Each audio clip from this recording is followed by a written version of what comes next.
Welcome,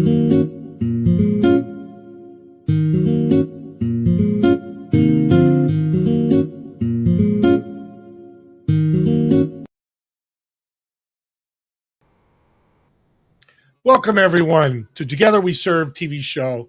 I really thank you for coming on, taking not a quick look, a 56-minute look of one of my guests, how they're serving a community by togetherness. Together We Serve.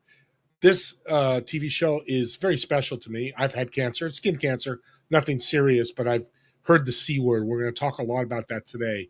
It's all over, and my guest has dealt with it for a long time. But you know what's powerful about her is she's got a servant's heart. She's out there grateful she can help others with resources, her website, her team, and she can do wonderful things to help you or anybody you know that might have cancer and needs some help. So let's bring on our guest. Deb, welcome to the show. Hello, hello. I am so honored to be here. We're going to have such a great discussion. Well, Together We Serve is such a great name for cancer, meaning we can't go the cancer journey alone. Talk about how you help with that journey. You know, that's one of the things that I hear the most is people say, I've never felt so alone in my life. And part of that is because we don't want to bother people. We don't want to seem like we're whining. You know, we don't want to complain. And so we isolate ourselves. And now is the time where we absolutely have to reach out to those who want to help us and support us, whether it's, you know, somebody just texting a message every once in a while, or taking us to doctor's appointments, bringing meals, sending words of encouragement. Now is the time where we have to band together. Communication sounds like a big part of this as well. Yes. Yep. The wrong communication could be really detrimental as well, right? Right. Yeah. You know, and it's one of those things where people can't read our minds. You know, we like to think they can, but they can't. And so when we need help, when we need, you know, somebody to, you know, cry on their shoulder, whatever it is, we have to tell them. And so we can't feel bad when they don't offer. This I get asked a lot, and it happens in mental health as well. You're learning about somebody's cancer, their journey. People don't know what to say. Right. What's some great communication you can say and saying, hey, you know, I was just diagnosed with lung cancer. Right. I don't know what's going to happen. And you are so right. You know, people have absolutely no idea what to say. They don't want us to feel worse, right? They don't want to say the wrong thing. And so they don't say anything. And one of the first things that somebody should say is, I'm sorry. I am so sorry that you're going through that.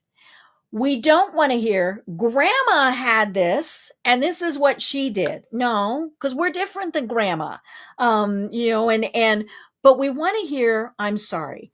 What we don't want to hear is, tell us if there's anything we can do to help.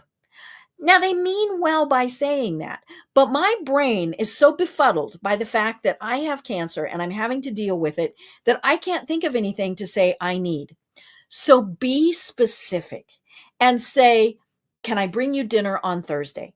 Can I drive you to a doctor's appointment? Can I come and just sit with you? You know, be specific, because then our little befuddled brains can grasp that and deal with that, you know, and so, but don't ignore them. You know, that is one of the things that people do is they think, well, I'm just not going to say anything because I don't want them to feel bad. Well, then what happens is we think they don't love us, right? You know, and so it's so important. I'm sorry you're going through this. Goes an awful long way. Or I had people who said, you know, we didn't know what to say. And I told them, Hallmark has cards.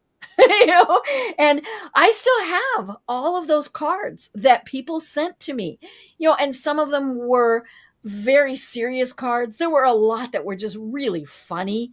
But there are cards basically to say, I'm thinking of you.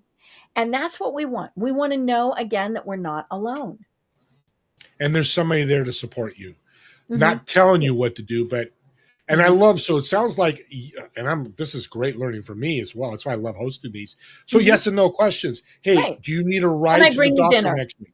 Can I bring you dinner? Can can I come over and Mhm. and watch a movie with, Mhm. I Mhm. love that because it's less thinking.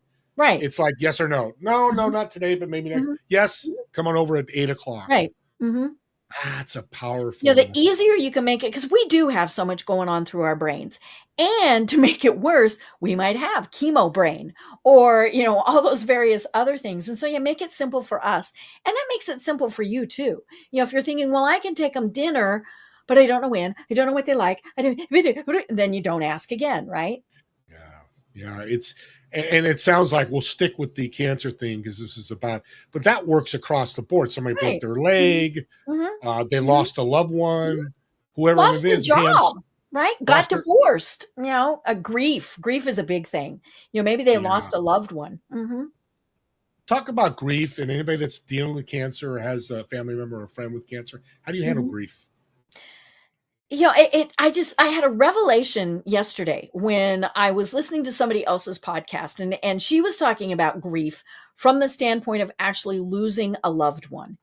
And she said, yes, people can say, hey, we're going through something similar, but losing a loved one is obviously, there's nothing that compares to that. But when we have cancer, it is in a lot of ways like it's dealing with someone who has, dealing with the grief symptoms. We're angry. We're in denial. We're bargaining, right? You make me better, God, and I'll be the better person. All of these various things. And of course, like any type of grief, it comes and it goes. We can be just fine for days, weeks, even years. And then it'll hit again. And you'll think, why did I have to go through this? What did I do to cause this? All those various things that we deal with if we're actually dealing with the stages of grief. And it is very normal for people to feel those. And the thing to do is to acknowledge that it's very normal, get through it, and then go on. I get through is such a powerful servant Mhm. heart message because that's the hope. We want to Mhm. leave Mhm. people with hope. I didn't want to start the show with this because your journey has been one incredible because It's been just a sitting here. roller coaster. And audience, when you hear the story, you're going to see she's laughing and she's happy and she means it. But a lot of people wouldn't be with what she's been through. Go through the journey of your cancer and what's happening where you are today. Mhm. So it is rather complicated, and so I'll try and boil it down a little bit. So in 2015, I went for my annual checkup and had my mammogram, just like you're supposed to do. I was not even home, I think, when they called and said, you need to come back. Now, in my background, I worked for an oncologist and I worked for the American Cancer Society. So I know just enough to be dangerous. And being called back, I knew was not good. It was not, I didn't smile pretty for my pictures, right? It was, there's something that is there. So I went back, did another mammogram. Turns out what I had was something called microcalcifications, not a lump, not a bump, not anything that was easy to diagnose. And so what do? I'm like, I don't know what a microcalcification is. So I go to Dr. Google.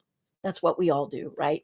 And according to Dr. Google, most women of a certain age get microcalcifications. It happens when the hormones in our bodies change as we age. The vast majority of time, it's not an issue, because like I said, you get those. But in some people, because I have to be special, they start coalescing and gathering together. And then that's where there is the problem. And so, but they had diagnosed me as stage 0. Let's not really get too concerned about this. I did have a surgeon that I talked with. She did a couple biopsies that came back negative. And then she said, and so this was not a rushed process. This went over the course of several months. And she finally said, let's go ahead and pull some lymph nodes. And everything was on the left side. So she said, let's pull some lymph nodes. Nobody was more surprised than she was when 8 of 12 lymph nodes came back positive for cancer. So that meant that I went from stage 0 to stage 3, just kapoof, right?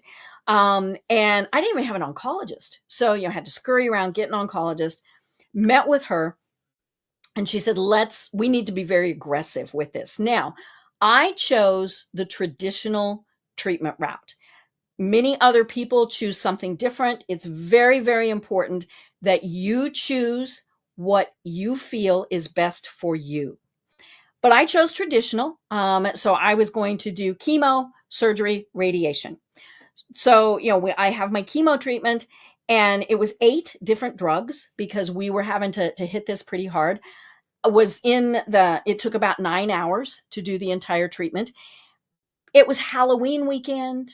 I go home, have trick-or-treaters. This is great fun. And then I started feeling kind of puny. But I thought, well, I did have massive chemo. But then I went from puny to something's really wrong. Called the doctor, and they said, you need to get in to see us. Before we could do that, we realized, no, this was go to the hospital. So, call the fire department, call the ambulance, and they're carting me off to the hospital. Now, I am chatty Cathy all the time. I mean, that's just me.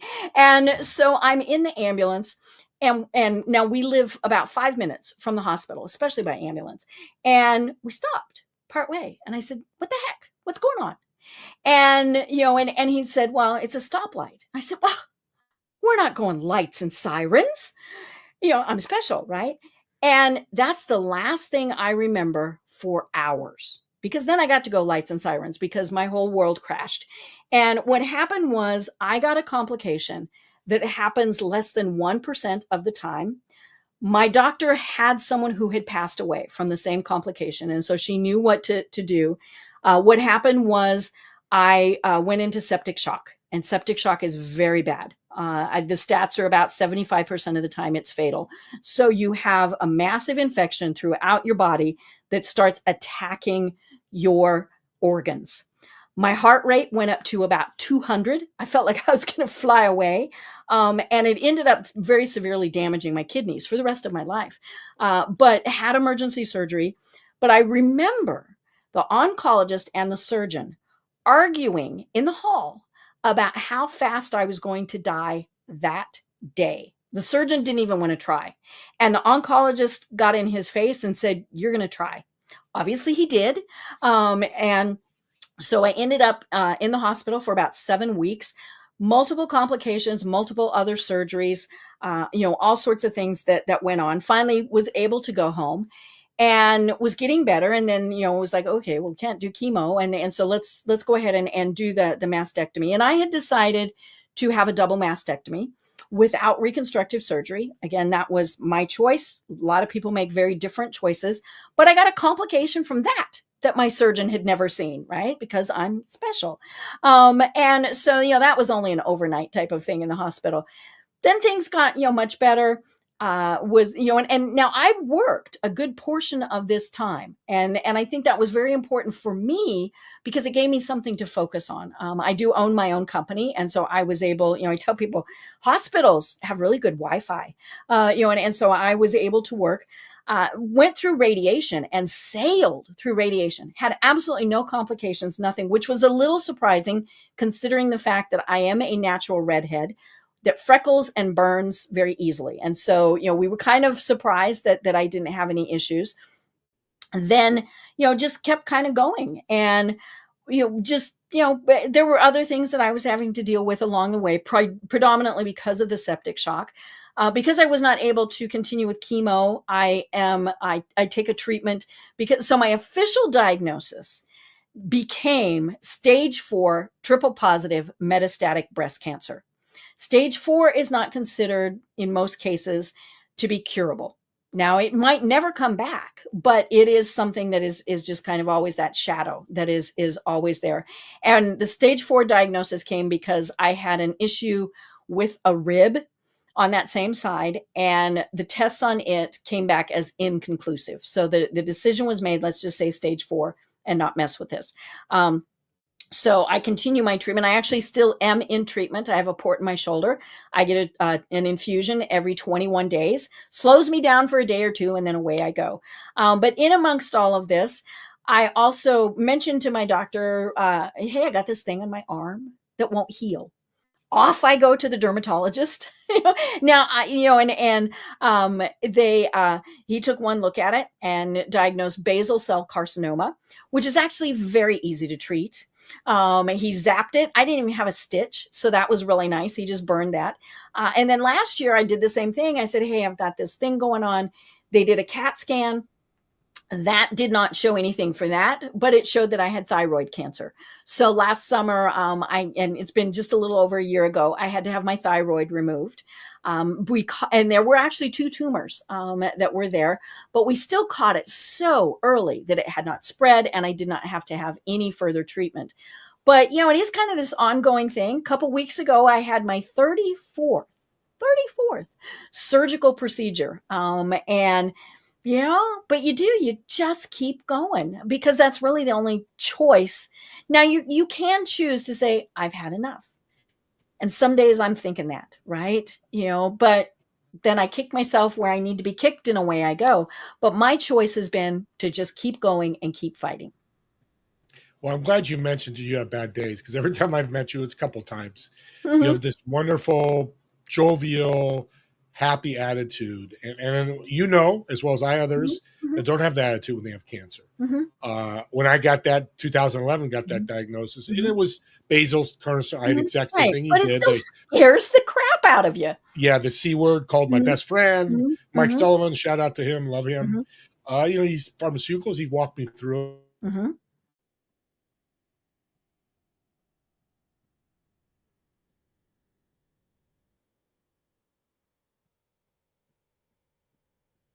You have frozen. I don't know if we're still going.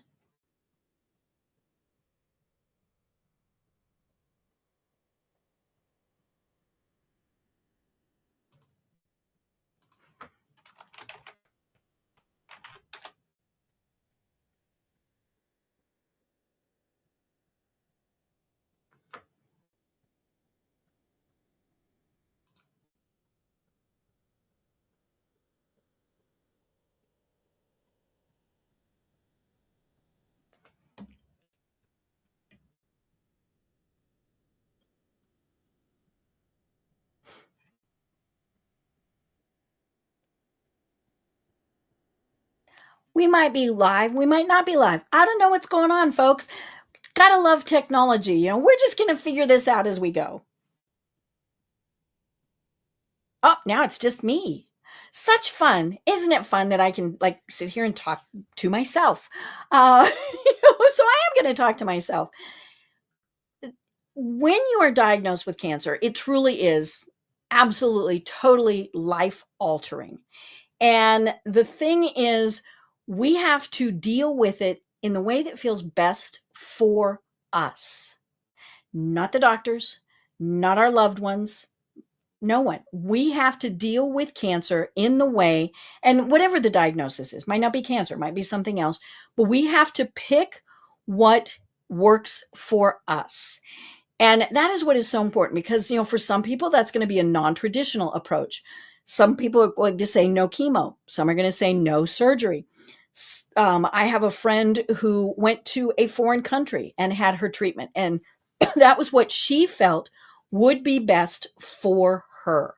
And so that was what was so lovely about it. Look, you're back. I've been just carrying on a conversation with myself. That's what I love this lady. Thank you. Technical difficulties. I'm like. And so I've just been talking. I knew I was in good hands as you as a guest. I had that happen one time on my podcast. I dropped off and my guest just kept going. That's what we do. Just they'll come back eventually. I wanted to talk about, and I had my story and I mentioned that, but cancer's, I hate to say it's everywhere. It seems like it is. It's about 1 and 2. Yeah. Is it 1 and 2 now? Holy moly. How important is the right doctor? The right doctor is absolutely positively critical. It dawned on me the other day, that I have fired about 8 doctors through this process. Now, they were all competent, good doctors, but we didn't hit it off. And so it was one of those things. Now, you don't always have to like your doctor, but you have to trust them, especially when you're dealing with something like this.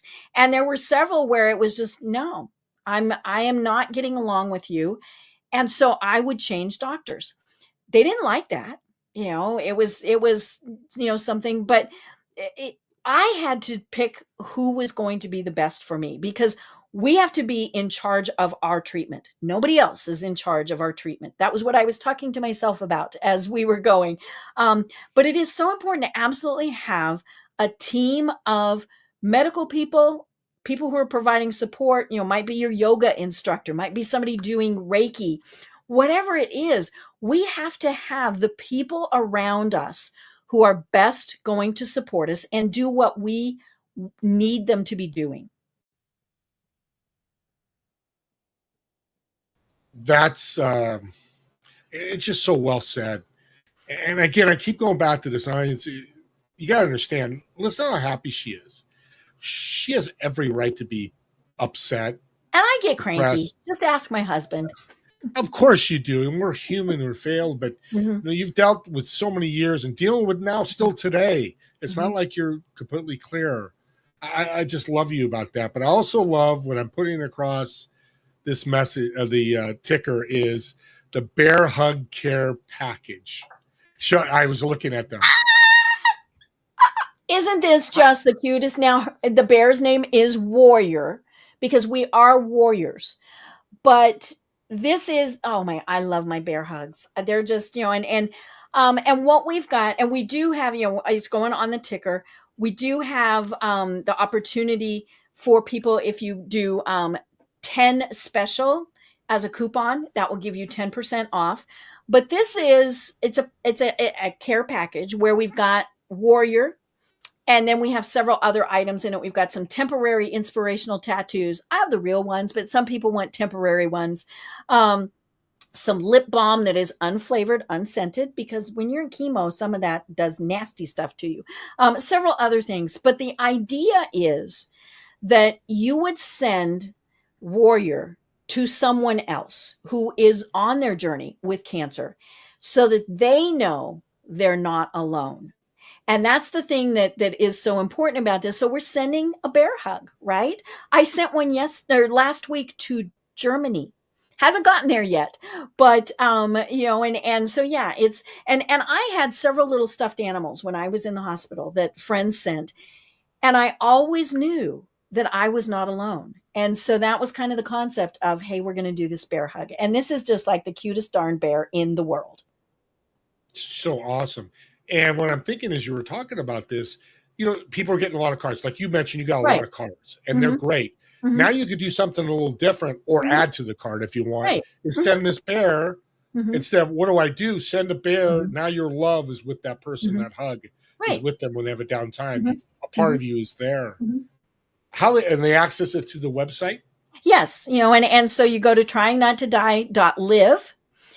And, and there are the links there. You've got it on the ticker, but if you go to tryingnottodie.live, you can find the Bear Hug Care Package as a link.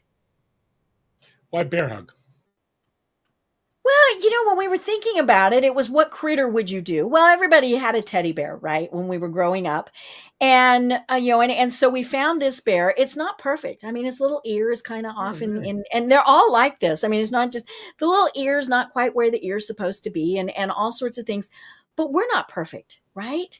And it really is. It's just the cutest little bear in the world. Of course, it has the little t-shirt on that has our logo, which is a warrior who has put, it happens to be a her, but it can be, for men also, sword in the sand in front. She is kneeling, but the sword is down to say, I'm drawing the line here. And she is looking forward. She is not looking down. She is not in any way subservient. She is saying, I am taking my stand here. And I tell people, I'm not a patient. I am a warrior. I am a warrior in the fight for my life. And we've talked about togetherness and everything. It is so important that we build our tribe because warriors can't do this alone. We have to have our tribe. Yeah, unless they're a Marvel character like Thor, but I we're know. not. So we But Thor need. had a So hammer. there Yeah. you go. That see, I knew you'd figure that out. Mhm, And, mhm, and talk a little bit before we go to our break. Community and reaching out. I've got mhm, cancer. mhm, How important going out to that community is for me to walk mhm, through this journey. mhm. Having your community is just absolutely critical. What I always think about is whenever I'm going in for something, my 34th surgery, doctor's appointment, whatever it is, I am surrounded by this bubble of well wishes, prayers, whatever it is that people are sending. And I very distinctly remember at one point where things weren't going quite as well as they could have been going. And I remember thinking, well, I can't die. All those people will be annoyed. But it is so important. And it's funny because it is comprised of people who I've never met. They've just somehow, gotten into my circle. A lot of people, obviously, who I know, people who I thought would be my biggest supporters haven't always been there. People who I didn't even know knew I existed have been some of my biggest supporters. So you never know in this process who is going to be your community, but it is important that they're the right community. If they're going to be the gloom and doomy, or the people who you just don't want in your community, it's okay to lovingly send them on their way. Lovingly is the key word there. Mhm. That's the important thing. And Mhm. I think love is a big part of this too. Yes. Love on these people. And Mhm. that's it. That's the best Mhm. way you can really handle Right. this. Mhm. Excuse me. Last word about cancer and why you're fighting it so hard. I'm not done. you know, I have no idea where this came from. In my mind is a picture of me at 97. Again, I have no idea why. I mean, I had other relatives, especially female relatives, who lived well into their 90s, so that's not anything unusual. But yeah, I see myself at 97. Like I said, I have no idea why. I have no idea where that came from, but I'm not done. I have things I want to do. And some of them are, easy things. I want to go to the Olympics in Los Angeles. Oh my gosh, that's on my bucket list. The thing I put on my bucket list yesterday that I told my husband, and he's like, really? I want to do a cruise to the Antarctic. Oh my gosh, wouldn't that be so much fun? But some of it is there's a movie that I want to see, or a garden I want to go to, or Mhm. friends that I want to have a meal with, or get to know on their podcast and their TV program. So I'm just not done. And I love the hope you give yourself. Bucket lists are so Mhm, powerful. And you get the naysayers like, well, take every day, mhm, mhm. take it day by day. Right, right. And it's okay message. Mhm, You're doing mhm, that. You got your support, mhm. but there's nothing that says you can't do that. Hey, let's Right, plan a Antarctica trip mhm, next June of right. 2025. Yeah. And the thing with bucket lists is don't think in 20 years I want to do. That's okay. But why not move that timetable up? And sometimes you can't, like you might say, hey, on my bucket list is an around the world cruise. That might just not be doable. Okay. Go to the museum, read books, do all sorts of other things that can bring you some of those experiences. Okay, let's take a break because this is just amazing. The tidbits you've given us, people with cancer, people helping people with cancer, so much you could do. I want her to take a break. She's been talking a lot. We'll come right back in about 5-6 minutes and continue this great conversation with the wonderful Deb. Thank you.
Yeah, exactly. And I called my best friend, and he was a pharmacist. He calmed me down. He goes, "Just let's walk through it, do their thing," and it turned out to be okay.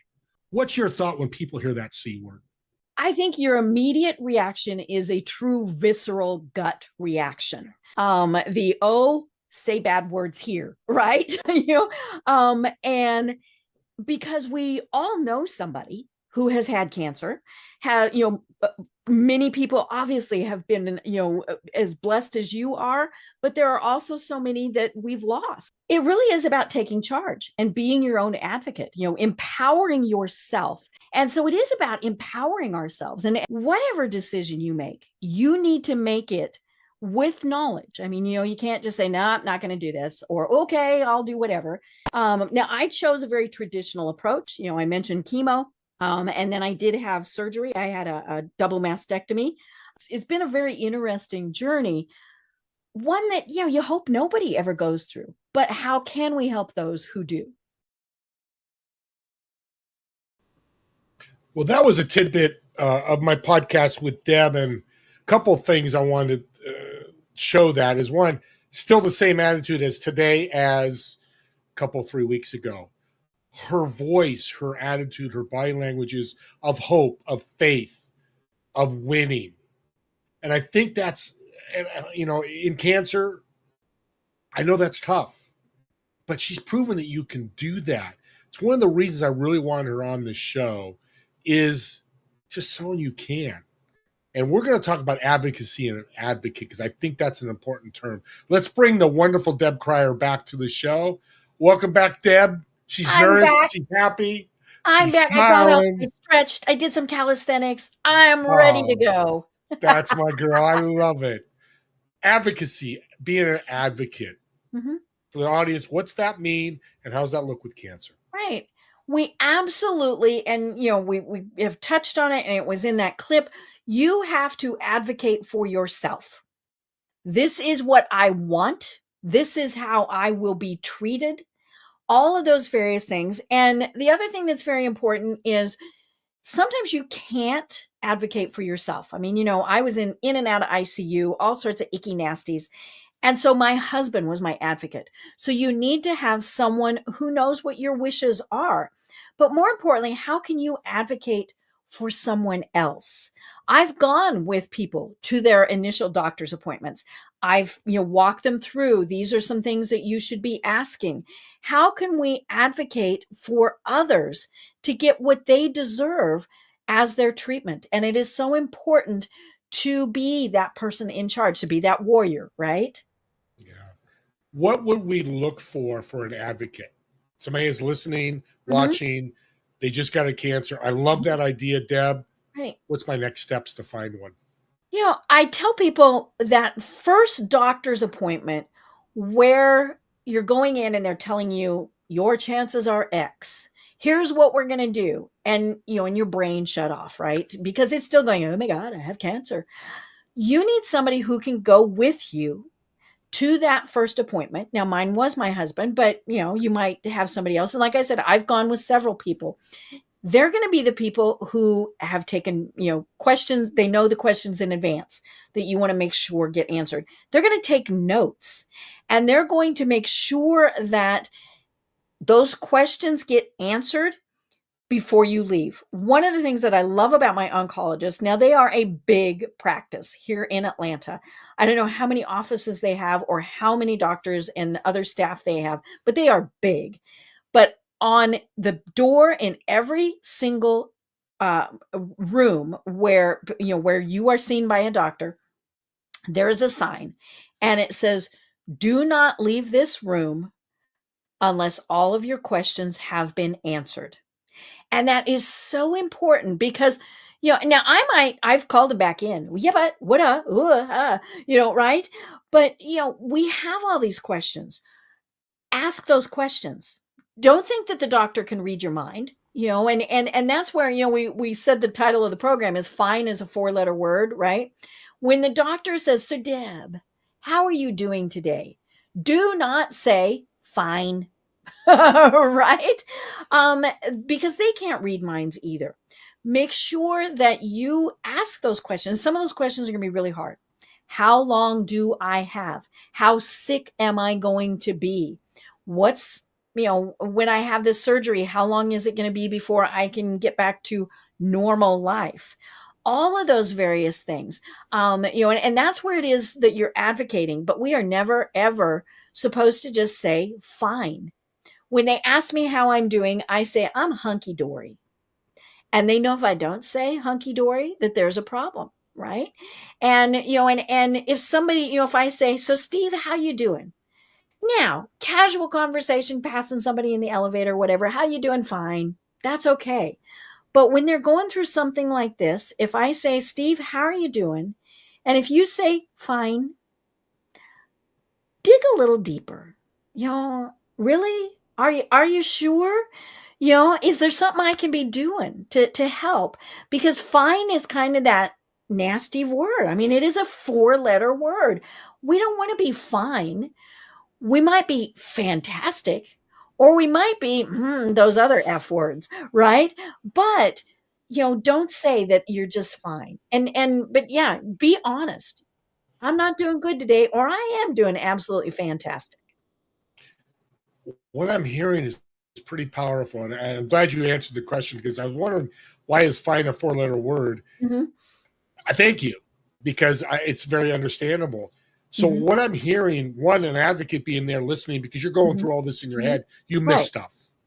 Yeah, and You know, you're my thinking, wife "I'm comes to going me to die, I'm myself. going to die, I'm going to die." Yeah, That's what is going through right. your brain. Mhm. Yeah. Yeah. And I thought that too, and then realized Mhm. it was not as big, but Right. still I went through It that. is So a I big know. deal. Cancer is a big Yeah. deal. Mhm. But you ask questions, especially the Mhm. right questions, that Mhm. could save your life. Right. Mhm. You know, Interesting. and you might be saying, "I don't wanna do all of that." I mentioned the fact that years ago, I worked for an Mhm. oncologist. Wonderful, delightful man. I learned so much from him, and it's been probably about 35 years. I discovered that he recently passed away, and it made me very sad. Mm. But one of the things that he always said was 99% of what we're dealing with is in our head. If we believe this will come out okay, then it will. If we think I'm going to die, then it will.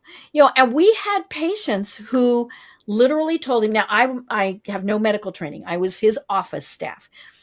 But we had patients who said, I'm not going to do that. And as long as they were comfortable with that decision, then his next words were, what can I do? And I remember we had one lady who said she was going to take that money that she would have spent on all of her treatment. She was going to go on an around the world cruise. And so we actually made copies of her medical record, because if you pass away in some foreign countries, it's a little bit of a challenge for your family to get your body back, right? And so having those medical records would make that so much easier. Now, we got postcards from her for quite a while, and then they stopped. And we chose to believe that she had found an island and was just hanging out on that island, right? But it was all about what decision was she comfortable with making for herself. Now I'm curious, and the audience might be curious too. Did you ever find out what happened to her? No, we never did. Never heard And from her and again. Mhm. it was probably, I mean, we were realistic, and so we knew that it was probably not good, but we didn't want to go there.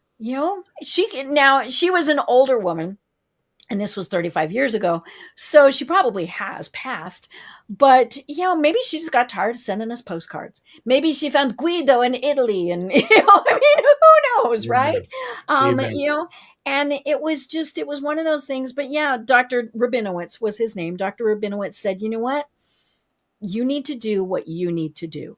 And 35 years ago, doctors didn't say that. No, no, they pushed all the treatments on them. Hmm. And, Right. and that's another great lesson and tip. Hmm. It's your body. It's your Yes. Yeah. life. Yeah, I mean, I have. There was another woman who I know, who was diagnosed with breast cancer at pretty much the same time I was, and she told me, she said, "I'm not doing it." Now, she did have surgery to remove the tumor, but then she said, "I am not going to have chemotherapy." And I said, "Okay." Now her cancer came back, and she was talking to me, and she said, "What do you think I should do?" And I said, "Well, what do you think?" And she said, "I think chemo will kill me." I said, "Well, then you can't have chemo." I mean, and Simple. she has chosen a much more non-traditional route. She's still alive, so this has been 8-ish years for her also. But she made the choice that she was the most comfortable with. And that was what was the most important thing. I think what I've heard stories too, that's a big problem with cancer and pretty much any medical Hmm. diagnosis is all these people coming from the woodwork. Hmm. You need to do this. You need to Right. eat fruit. You need to, drink beer. And I Oh, love I holistic. had a I'm not beer. again. Yeah, you can go have a beer on me. I'm buying it for you. I love it. But Hmm. that's what comes to my head Hmm. is there's so much coming, especially now. Hmm. 20 Right. years and means so much. Oh, yeah, if All you Google this. cancer, your computer goes. And yeah, I love that you can laugh about this. It's so great.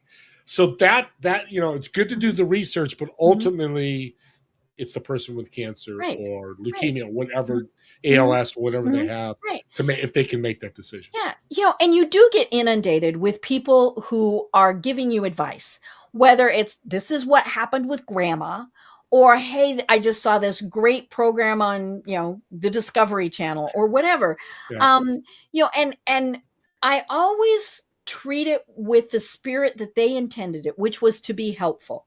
Now, I might be rolling my eyes and thinking, "Oh no," you know, but they meant it in a good way. And so that's how I take it. There's only been one person who was pushing me on something, and they were going to cure me. They were going to sell me something, of course, that cured me. And I very politely declined, and they kept pushing and they kept pushing. And I finally said, no offense, but if you had the cure for cancer, you're not selling it out of the trunk of your car. Didn't hear from them again.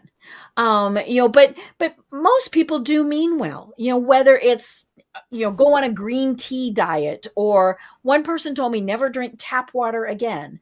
They all mean well. And so take it that way. You just don't have to actually do it. Yeah. And you're vulnerable too when you have this emotional state of I might be dying. If somebody says, hey, we can make this better, you are thinking, okie dokie. It's like in business, shiny object syndrome. Hey, I got this great software. I'll jump on $100,000 and we can go on and on. You're such a beautiful soul. God bless you. Well, thank you. Your website's crazy to me. And I mean that it is crazy in such a good way. Trying not to die. .live. Right. Which is unique how you use the acronym. I got to know, I'm sure the audience got to know, why is that title? I understand it, but why'd you pick that title? So initially, it came because of my mother. Now, I am an only child. And when my husband made the call to her to say, I'm not sure she's going to get through the night, she lived in Kansas. And of course, she came dashing out as fast as she could. And she actually stayed for 4.5 months to help me. Now, it was a little long, and we finally, Mom, you got to go home. But one of the times when, I was in the hospital, and, a medical person came in and did what they were doing and left, I got the disapproving mother face. And I went, what? And she said, you did not say thank you. And I said, oh, for God's sakes, Mom, I'm trying to not die here. But then when we were thinking about this, and my business coach, Kathleen Caldwell, was who convinced me to do this. She told me, she said, you didn't go through everything that you went through without using it to help others. And she had to twist my arm because I didn't want to be cancer girl. But I did realize what she said was true.